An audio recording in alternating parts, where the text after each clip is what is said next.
Hi, I'm Bao Zilong, and I love history. I studied and worked with Roman history for many years, but now I live in China. So please join me as I explore the history of China.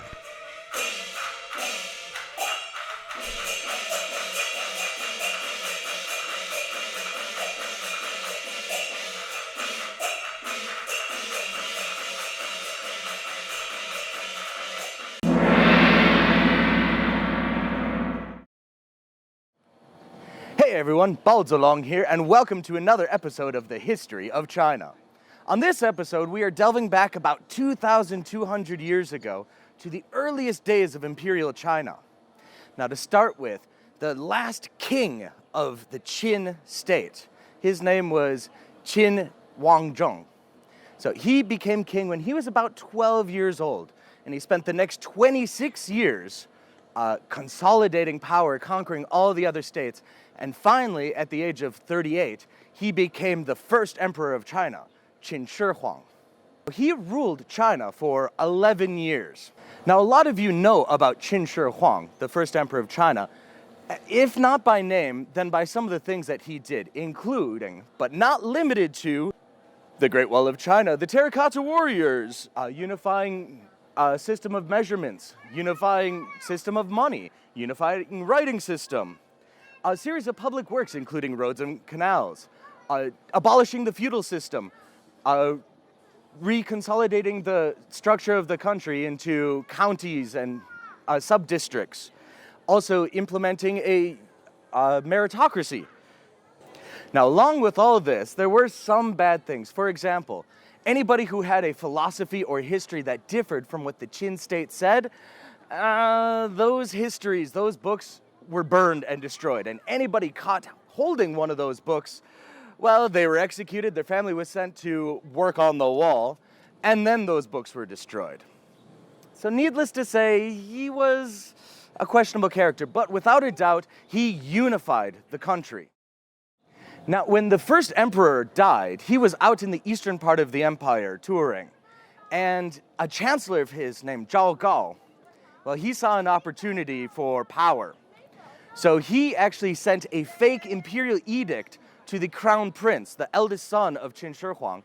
His name was Fu Su, and he told Fu Su to commit suicide. And after that happened, Zhao Gao then took the youngest son named Hu Hai and elevated him to emperor. So thus became the second emperor of China, Qin Er Shi. So needless to say, Zhao Gao was not a good person. He essentially used Qin Er Shi as a puppet. The first thing that he did was any of his political enemies, he rounded up, accused them of petty crimes, and had them executed.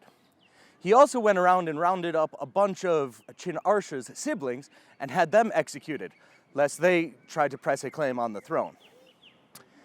Well, considering Qin Shi Huang had set up a meritocracy, you can really imagine that people were not very happy with this, and there were lots of revolts throughout the empire.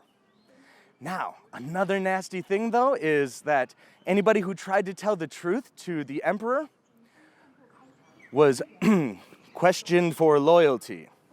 In other words, they were killed. In fact, there's a very famous story in China about where Zhao Gao presents the emperor with a deer, but he claims that it's a horse.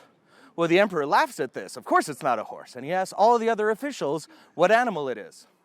Well, Zhao Gao listened closely, and anybody who did not claim that it was a horse was executed. Well, this actually leads to a traditional saying in Chinese, 知鲁未嘛, which basically means to purposefully misrepresent something.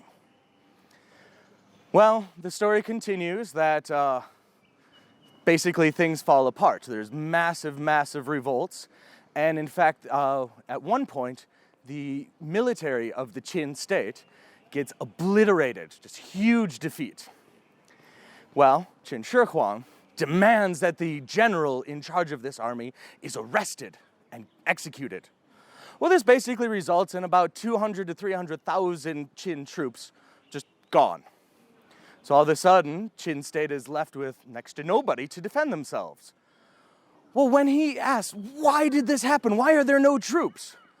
One lowly minister explains to the emperor, well, you arrested and executed anybody who dared try to tell you the truth. Well, Zhao Gao steps in and basically encourages Qin Er Shi to commit suicide. Well, that pretty much brings me to why I'm here. I am currently at the tomb of the second emperor, the tomb of Qin Er Shi Huangdi. It's nowhere near as fancy as the tomb of his father. There's no terracotta warriors, there's no temple complex.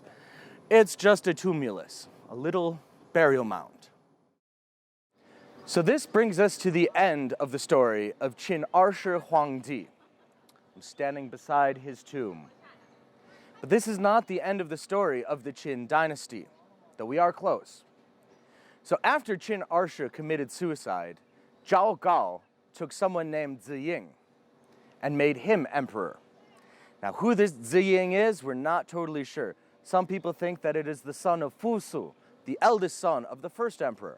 Some people believe maybe it was the brother of the first emperor.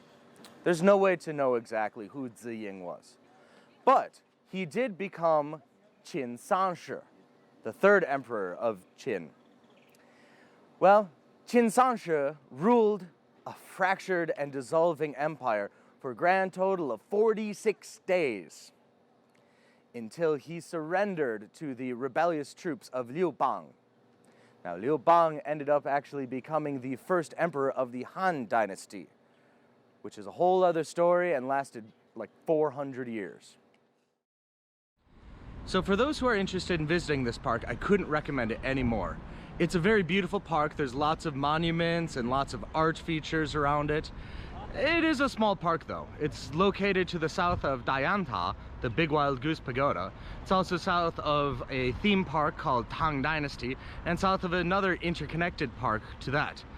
So it's quite a bit south in terms of Xi'an, but it's a very, very interesting site. I really suggest, if you get a chance, come on and visit.